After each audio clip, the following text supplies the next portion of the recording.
have something special going on here today. It's really special for me because I get a little bit of a break. And your pastor needs a break every now and then where someone else comes in and does the message. And so today we have a special guest, and we've had people from Jews for Jesus who've come here before. Cyril Gordon's been here about 3 times, and Annette Sofer was here, I don't know, a few months back. So we're definitely friends with Jews for Jesus. We support them. We support their message, which is the gospel of Jesus Christ. So it's always special when they come here and they're going to give us the message today. So today we have Stan Meyers, who's standing over there, who's ready to tell you something about Jesus and Jesus in the Old Testament and Jesus through the Bible. So I'm excited about hearing that and hearing that message. But let me tell you a little bit about Stan. He's married. He gave you this card right here, so make sure that you take a look at that. And as I just said, Carmel Mountain Church definitely supports Jews for Jesus. So Stan is married. He's been married for about 5 years or so. So his wife let him go today. He flew in here from Phoenix. So he didn't come from around the corner. He actually flew in here from Phoenix to be with you guys and be with us today. He has a special message for us. He also is working on his doctorate, so probably next time we see him, we'll have to call him Dr. Stan, because he's learned that, because you know how difficult that can be. So without further ado, and my continuing on and on, can we give a Carmel Mountain Church welcome to Stan Meyers.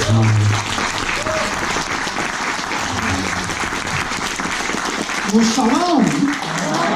Thank you, and it's great. You guys have been great supporters and partners with Jews for Jesus over the years. Thank you. Cyril Gordon is a personal friend of mine.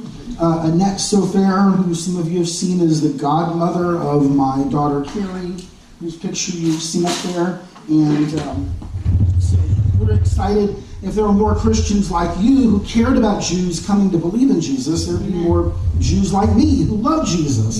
So praise God. So I originally am not from Phoenix, or actually I lived in Southern California for many years, but I'm originally, a long time ago, way back when, born and raised in San Antonio, Texas. And people are surprised to hear that there are Jews from Texas. They say, Jews from Texas? I thought you Jews come from the Holy Land. Brooklyn. Down in Texas, we speak a dialect of Hebrew called Texan Hebrew. We say shalom y'all. So it was okay. It was my mother who came to believe in Jesus first. I am a second generation Messianic Jew. My mother led me to the Lord when I was 9. I kept it a secret for a long time because I quickly found out most Jews are not very excited about when a Jewish person comes to believe in Jesus. So it was in college I became public about my faith and decided that I wanted to serve the Lord as a missionary. So I've been on staff since 1985. And in the course of my ministry with Jews for Jesus and serving and talking to Jewish people, I hear so many reasons Jewish people will say, here is why I can't believe in Jesus. And many of you might know, have any of you ever had a conversation with a Jewish person about Jesus? Raise your hand if you have. And what were some of the responses you got? What did you get when you talked to a Jewish friend? Tradition. Yeah. Tradition. Okay, it's my tradition. I don't believe in Jesus for tradition. Who cares if he's the Messiah or not? My tradition says I don't believe in him. Who else had their hand up? Yes. I just hear that I'm culturally Jewish and I don't actually practice religion. That's so right. I'm culturally Jewish. If I were to practice a religion, it would be Judaism first. You believe he's the Messiah. I believe he doesn't. We all get along with our different beliefs because it really doesn't matter what you believe as long as you're just a good person in the end. And my tradition, my identity, my culture says I don't believe in Jesus. And that's the real reason. And honestly, that is the real reason most Jews don't. It's not because of some theological investigation into the Bible and the Hebrew and the history of the manuscripts, and they came out saying, aha, I have decided after many years of intense scholarly research, I can't believe in Jesus. Most American Jews don't know Hebrew. Most American Jews have never read the Bible. I'm talking about the Old Testament. And don't know, and they say, this is who I am, this is my identity. Let me show you a quick clip from Larry King some years back, where someone called in and asked the question of the director. Okay. Go ahead and play that clip. We're back, and we go to Phoenix, Arizona. Hello.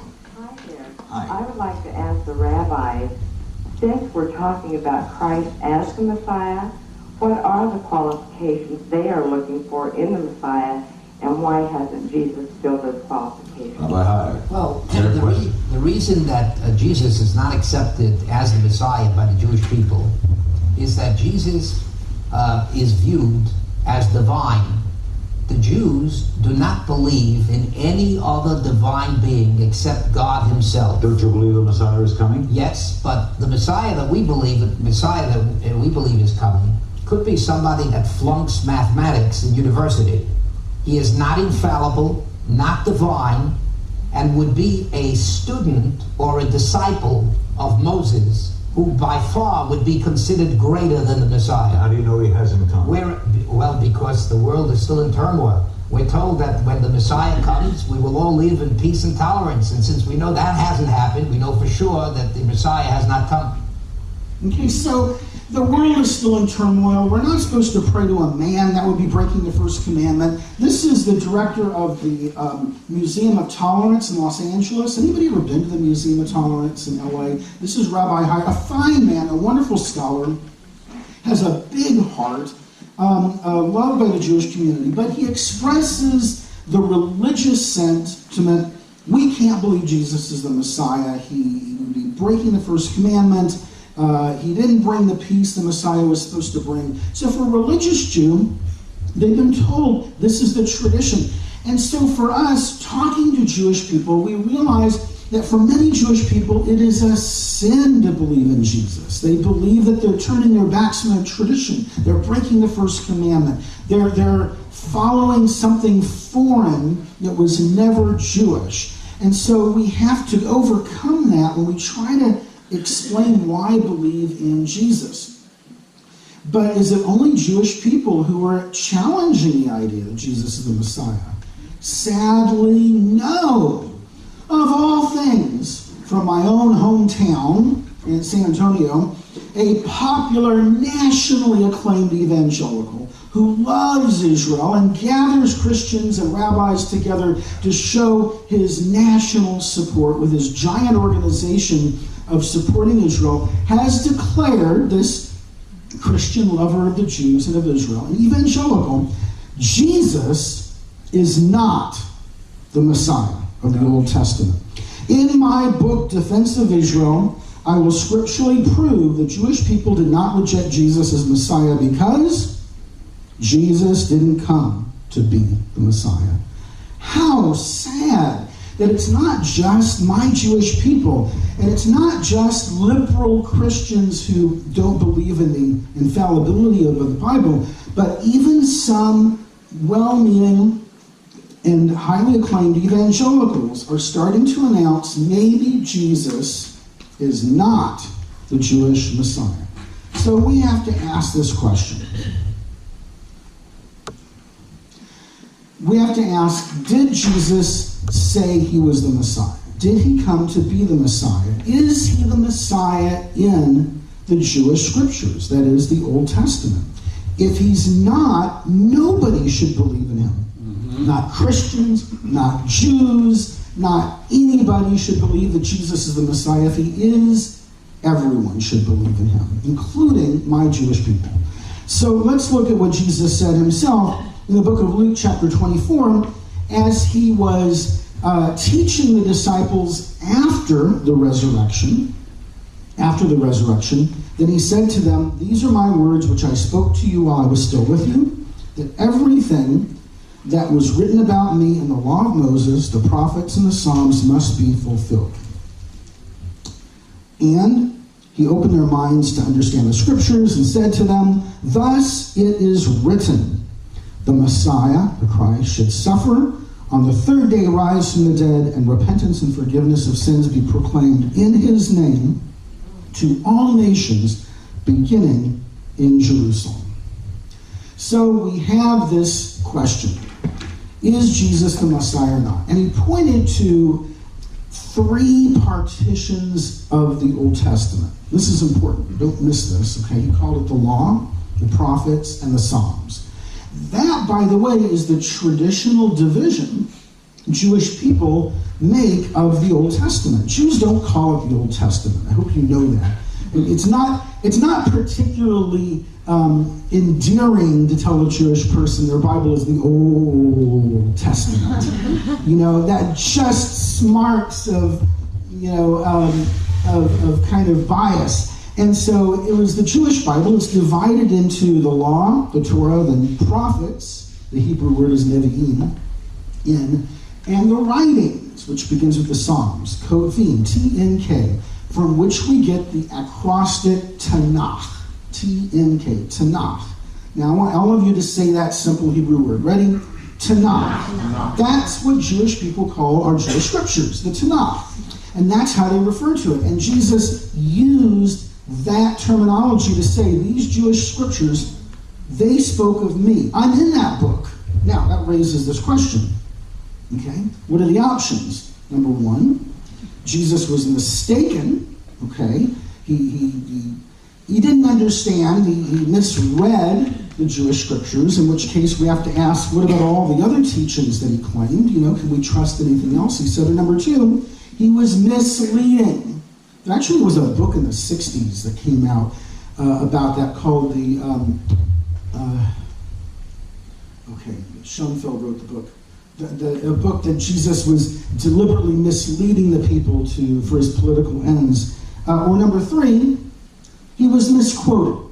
You take someone like Bart Ehrman, who recently wrote the book How Jesus Became God, and alleged that people later came out and made him say things that he never said, in which case we have to ask the authenticity of all of the New Testament, if they're authentic, and if the words that they describe really were ever spoken. Or number 4, he was the Messiah. The things he said, he really said. He truly quoted the Old Testament. He knew what he was saying, and he is authentically in the pages of the Jewish Bible. If Jesus is the Messiah of the Jewish Scriptures, everyone should believe in him. If he is not in the pages of the Jewish Scriptures, then nobody should believe in him. So let's ask this question. How can we find out? Number 1, let's talk about place, where the Messiah was supposed to be born, manner, what was the miraculous manner in which the Messiah was supposed to be born. Number 3, time, when was the Messiah supposed to be born? And number 4, mission, what was the Messiah supposed to do?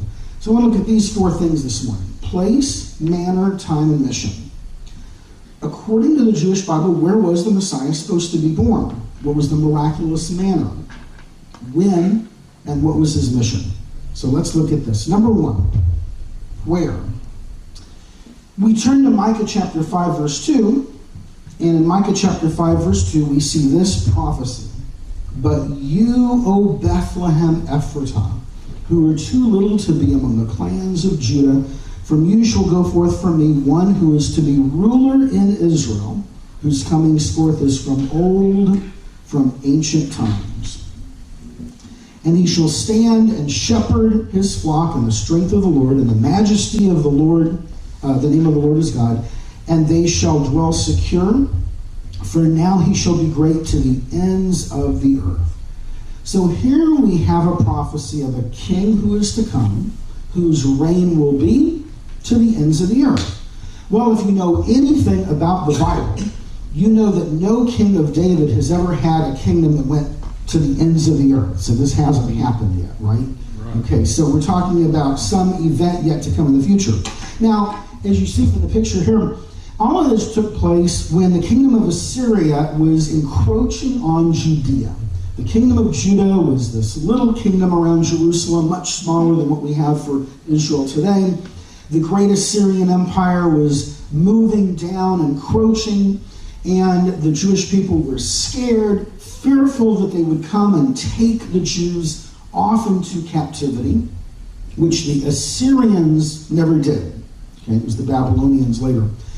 And in the midst of that promise, the prophet Micah around 550, 600 BC, gave this prophecy that God would send a Redeemer. Israel, don't worry. Don't worry about the Assyrians. God will send this Redeemer. And we see this prophecy, number one, that it describes the king will be born. It says he'll be born in Bethlehem. Number three, he will rule the world, which hasn't happened yet, so we know this couldn't have taken place. And number four, he will bring world peace, which, if you've checked out CNN, Fox News, or NBC, and you know that hasn't happened yet either. So, we have this prophecy of a Messiah yet to come. And it says he'll be born in Bethlehem, which, by the way, is interesting. I don't know if you know what the Hebrew word Beit Lechem means. Beit means house. Lechem means bread. He'll be in a place called the house of bread.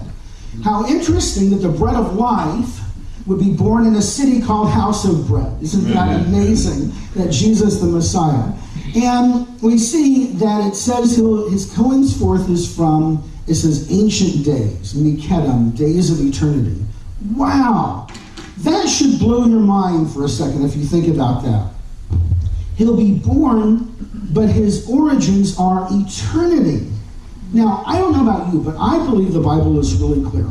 There's a point in each of your lives at which you began, okay? A point in time. Think of a timeline. Here's the timeline. I'm facing you, so it's this way. Okay. And before this, you didn't exist, unless you're Mormon. Mormons believe that we were like spirit beings up in heaven and came down to slide into, but according to the Bible, that's not true. God created us. There's a point in time before which you didn't exist. Everything that is created didn't exist before that time in which it was created. Right. Except for Jesus. It says here, he has eternally existed. Mm-hmm. What does that tell you? I mean, in my mind, there's creation and creator. And that puts Jesus over here in that category as creator. Born, but not created. The Messiah is not human. He's not mortal. He is divine. Human, God incarnate in the form of man. God incarnate. So we have here a picture in Micah that not only is he born in Bethlehem, but he is divine. He is God incarnate. Okay, how? How will the Messiah be born? Bethlehem exists on the West Bank. It's been around for a really long time. Pilgrims still go there around Christmas time. There's a lot of people born in Bethlehem. How could we identify one person who is born? What miraculous sign would accompany? I'll turn to Isaiah chapter 7, verse 14. Isaiah writes, "Again the Lord spoke to King Ahaz. Ask a sign of the Lord your God, let it be deep as Sheol or high as heaven." And Ahaz said, "I will not ask, I will not put the Lord to the test." And he said, "Hear then, O house of David, is it too little for you to weary men, that you will weary my God also? Therefore, the Lord himself will give you a sign. Behold, the virgin shall conceive and bear a son, and shall call his name Emmanuel," which is Hebrew for God with us. So we have this prophecy that a child will be born. It says, born of a virgin. It says that his name is Emmanuel, God with us. Again, another hint that this is, God coming to dwell with his people. And the circumstances were this. This is again around, I want to say 700 BC. You have the northern kingdom of Israel. Why do you have the northern kingdom of Israel? Well, the Jewish people, the land of Israel had a civil war, okay? The north separated from the south. There was no reunification, okay? It didn't end the way our civil war did. And so there ended up being a separate northern kingdom and a separate southern kingdom of Judah. The kingdom of Judah is where the Davidic line, the Messiah, would come from. In this event, the nation of Israel allied itself with Aram and said, we're going to swoop down, we're going to take away the Davidic kingdom, which would mean the end of the line the Messiah Jesus is supposed to come from. So Ahaz is scared. He calls Isaiah in, and Isaiah promises, don't worry, the Messiah is still going to come, and your lineage won't be obliterated by the nation of Israel. So he says, a child will be born, Emmanuel, which means God with us. Go over here. And the problem is this. If you look at your King James, your New American Standard, your English Standard Version, which I've been using, New International, it says in Isaiah 7:14, a virgin shall conceive.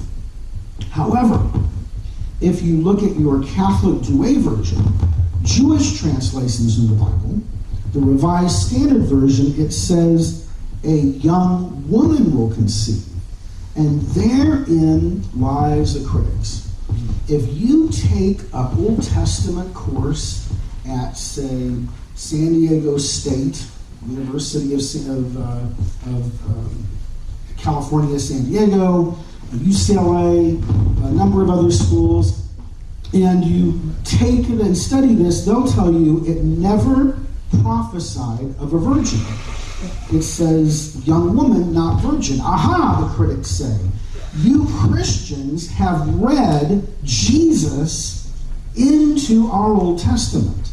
It never said a virgin will give birth. In which case, how do we trust any of this? You follow me so far? You know what I'm saying? This is the allegation most will say. By the way, is this the, should I change channels or? We're working on it. Okay, all right.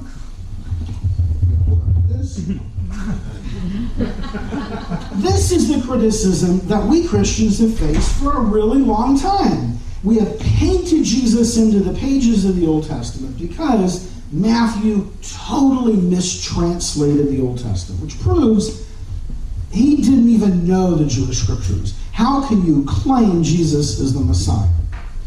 So, the question arises around this one word. It's the word Alma. Alma is the Hebrew word that was translated virgin. Today in Hebrew, in modern Hebrew, the Hebrew word Alma means young woman. Hebrew is spoken today in the land of Israel. Great, let's try that.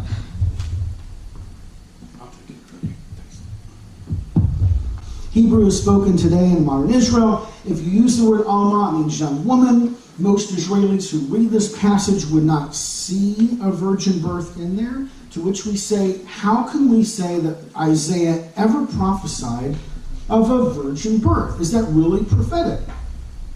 Well, the first problem is Isaiah did not speak modern Hebrew.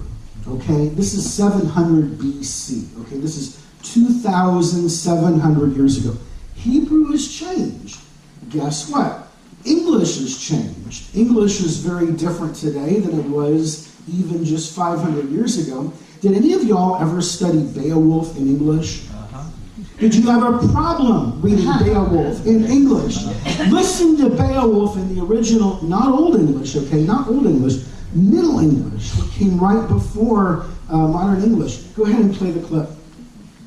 When that April with his sure sorter, the drocht of March hath perced to the water, and bathed every vine in switch liqueur, of which vertue engendered is the floor. Okay, that's good. When Zephyrus... Clear as mud. There you go. Well, so the English language has changed. Hebrew has changed. So what did Isaiah mean when he said an Alma will give birth? I came this morning with my prayer cards that you all have. I came with my PowerPoint. I didn't come with a time machine.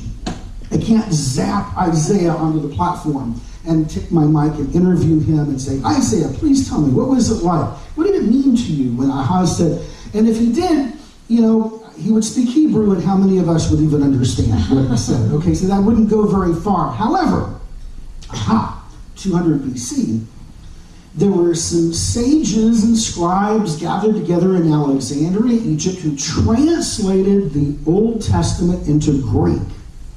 And they did that because Jews were starting to speak Greek. It's called the Septuagint. And by the way, the Septuagint is still widely available. You can buy it at a bookstore. You can go onto the internet and download the entire Septuagint. It's in Greek. You'll look at it. You'll say, it's Greek to me. And you may not understand it. However, if you were to look at it, you could see the translation of the Old Testament. Next slide. And we'll find that when they translated the word Alma in Isaiah, they translated into the word Parthenos. Does that sound familiar? Parthenon, as in Athens, the temple to the eternal virgin Athena. Here you have these Jewish sages 250 years before Christ who clearly understood this was a prophecy of a virgin birth. A virgin birth, described 700 years by Isaiah before Christ. So, we have, number one, the Messiah will be born in Bethlehem. Very clear. Number two, the Messiah will be born of a virgin. Any questions? Interview the Jewish sages in Alexandria who translated all of this 200 years before Christ. Number three, when? When will the Messiah be born? So next, there we go. And we find Malachi, the very end of the Old Testament, the very last book, 400 years before Christ. He writes, "Behold, I send my messenger, and he will prepare the way before me, and the Lord whom you seek will suddenly come to his temple. The messenger of the covenant in whom you delight, behold, he is coming, says the Lord of hosts." Next slide. So the Lord whom you seek will suddenly come to his temple. Problem. Temple's gone. The temple was destroyed in 70 AD. The temple was destroyed and the Jewish people were scattered across the face of the earth to places like San Diego, Los Angeles, Texas, places all over the world. And so the Messiah would have had to have come before the temple was destroyed. Next slide. So the question is, did God forget? I mean, he's old. He's been around thousands and thousands of years. Maybe he just slipped his mind. Number two, was he angry? Did he lose his temper? He said, Israel has so rebelled, I'm just not going to send the Messiah. I'm going to break my promises. That's it. Yeah, I'm just going to break my promises. They're not worth anything. Or number three, he came. The Messiah came. He had to have come before the temple was destroyed. Number one, the Messiah would be born in Bethlehem. Number two, he'd be born of a virgin. Number three, he had to come at least before the temple was destroyed. And if you want extra research to go home and read Daniel chapter 9, verse 24 and 26, you have the actual weeks and years laid out in which you can see that it had to have been 33 AD. Number four, last one, what would the Messiah do? And we'll turn to our last prophecy, Isaiah 53. Isaiah, 750 years before Christ, writes this, "But he was pierced for our transgressions. He was crushed for our iniquities. Upon him was the chastisement that brought us peace, and with his wounds we are healed. All we like sheep have gone astray, each of us turned to his own way, and the Lord has laid on him the iniquity of us all." We have a prophecy that the Messiah would be born in Bethlehem, born of a virgin, come before the temple was destroyed, and be slain and killed for the sins of the world. Here you have this incredible picture, very clearly describing Jesus. No wonder Jesus said to the disciples, pointing to these passages, "They speak of me." So, good. Let's see. There you go. Virgin, how. Great. Next slide. Okay. So, what does this all mean? Well, in our ministry in Jews for Jesus, this is one of the many ways we try to explain the gospel to Jewish people. But let me say, this is valuable to all of you, whether you're talking to a Jewish person or a non-Jewish person. Because we live in a world that alleges that every truth claim has equal footing. You have an opinion, I have an opinion, and we both can dialogue, and each opinion and values and truth claim has, a certain amount of its own merit and weight. But I'm here to say truth is not relative. Amen. It's objective.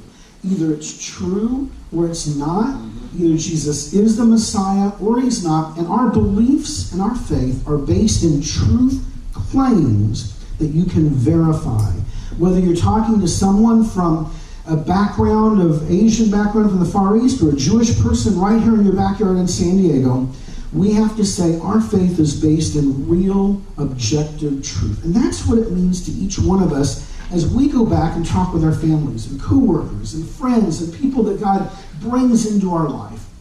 We've had the opportunity to bring this message to Israel, the land of Israel. And I want to give you just a little brief update on what we're doing in Jews for Jesus. You guys have been a great partner with Jews for Jesus. I want to share with you about how your friendship and prayers are bringing this message of Jesus to Jewish people in the land of Israel. So Israel is a free country. You can freely share the gospel. You can talk to Muslims, Jewish people, people from any background. You can share the gospel. And we are an incorporated ministry, and we have a building in Tel Aviv under the name Jews for Jesus. But we've never done an evangelistic outreach in Jerusalem. Jerusalem's a difficult city. It's a city very politically at tension for many different reasons, as you know in the news. Jewish people, Orthodox Jews, who feel threatened that missionaries will steal the Israelis from them. And so we decided to do an evangelistic outreach that would be carried out through love, service, and through compassion ministry. We called our outreach L'Orecha, which means to your neighbor. It comes from the words, you shall love your neighbor as yourself. And so we went in under this umbrella of L'Orecha to reach people in Jerusalem through service projects, through going into their homes to care for the needy, the impoverished, and to reach out to many Israelis. And let me say, most Israelis, 75%, are not religious. Did you know that? Most Israelis are secular. Many impoverished in Jerusalem. So let me play this short clip to show you just a little snapshot of what we did last summer. Go ahead. I'm Dan Sarin, and I'm the Israel Director of Jews for Jesus. We've mapped out Israel. We've noticed that there are 12 different geographic regions, and this is by far the most exciting outreach that we've employed here in Israel. We're here in Jerusalem with the university and yeshiva team. Brought tons of cases of bottled water and hand them out. Been able to talk to a lot of people. What's happening here is an event that we've called Art Never Stops, and it's a kind of jam, painting and sculpting. It's really fun to get a group of people together and see how people really bond and build connections.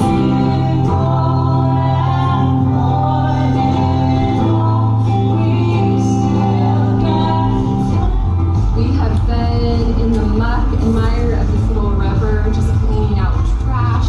We just live on the temple of Israel. And the salvation stories of what God has worked during this month-long campaign. Russian speakers still are the most open to the gospel.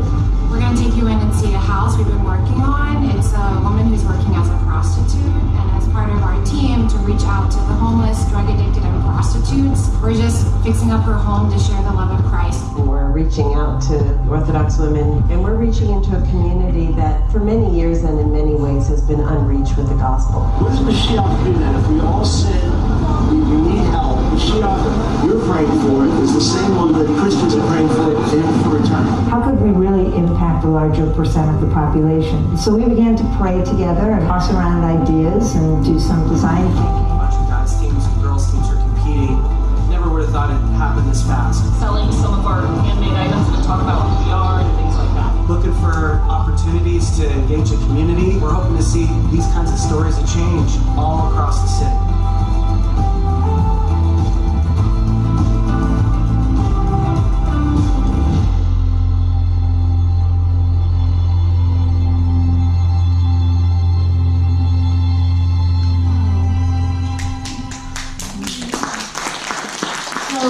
Really exciting we just got to do a sandbox. You know what sandbox is? I mean, just experiment with all kinds of different outreaches. We had artist shows where we invited Israeli artists, many of them are secular, and just said, bring your art into our art space. We want you to paint a picture of Jesus crying over Jerusalem. So here's secular Israeli artists, it sounds good to me, painting pictures and drawing of Jesus crying over Jerusalem. We had a sports team that just got kids off the street, organizing soccer tournaments. We had tours of, we were taking Russians, Jewish people on tours to places where Jesus taught and spoke and get a chance to share the gospel. And we went into the ultra-Orthodox community to engage and talk with ultra-Orthodox Jews. Now I've got and here's the stats, 250 staff and volunteers, 5,000 gospel conversations, 1,750 names of Israelis that gave us their names for more information, and 58 people who prayed to receive Jesus as their Messiah and Savior. And I have to just gloat a little bit on my wife's work. Sorry, my wife, Jackie, served at the Huntington Hospital as a licensed clinical social worker for years.